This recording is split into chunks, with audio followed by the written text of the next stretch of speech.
તો સુરતમાં હીરા ઉદ્યોગમાં મંદીમાં વેપારીઓના પ્રયાસ કરવામાં આવ્યા। કેટલાક વેપારીઓને ડાયમંડ બુર્સ શરૂ કરવામાં રસ હતો। આજે સુરત ડાયમંડ બુર્સ ખાતે બેઠક યોજવામાં આવશે। ડાયમંડ બુર્સના ઉપપ્રમુખ લાલજી પટેલ દ્વારા નિવેદન આપવામાં આવ્યું છે। 1 વર્ષથી ડાયમંડ બુર્સને ધમધમતું નથી કરી શક્યા। ટેબલો મૂકીને વેપાર થઈ શકે તે માટે બેઠકમાં ચર્ચા કરવામાં આવશે। 40 જેટલી લેબગ્રોન ડાયમંડની ઓફિસ શરૂ કરવા માટે કવાયત હાથ ધરવામાં આવી છે। લેબગ્રોન ડાયમંડ એસોસિએશનના સભ્યો પણ આ બેઠકમાં હાજર રહેશે।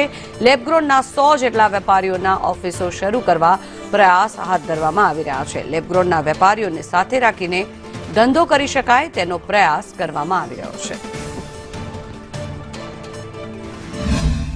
આવતીકાલે એક મીટિંગનું અમે આયોજન કર્યું છે લેબગ્રોન એસોસિએશન। એમાં બાબુભાઈ વાઘાણીના પ્રમુખના આગેવાનીમાં તમામ લેબગ્રોન ઇન્ડસ્ટ્રીયલો મળશે અને એમને પણ અમે રિક્વેસ્ટ કરવાના છે કે તમે પણ તમારી ઓફિસો દશેરે ચાલુ કરો। બીજું અમે પ્લાનિંગ કર્યું છે કે નાના વેપારીઓ જે 300 ફૂટથી ઓફિસ ડાયમંડ બુર્સમાં નાની નથી, તો નાના વેપારીની માંગણી હતી કે અમારા માટે શું, તો એના માટે 150 કેબિનો બનાવી છે, જે નજીવા ભાડાથી અમે એમને ભાડે આપવાના છીએ। અને એથી પણ એમાં પણ જો નકાઈ ન કરી શકે તો અમે એક હોલ બનાવ્યો છે, એમાં 400 થી 500 ટેબલો હશે। એ ટેબલ ઉપર પણ પોતાનો નાના વેપારીઓ કારોબાર શરૂ કરી શકે।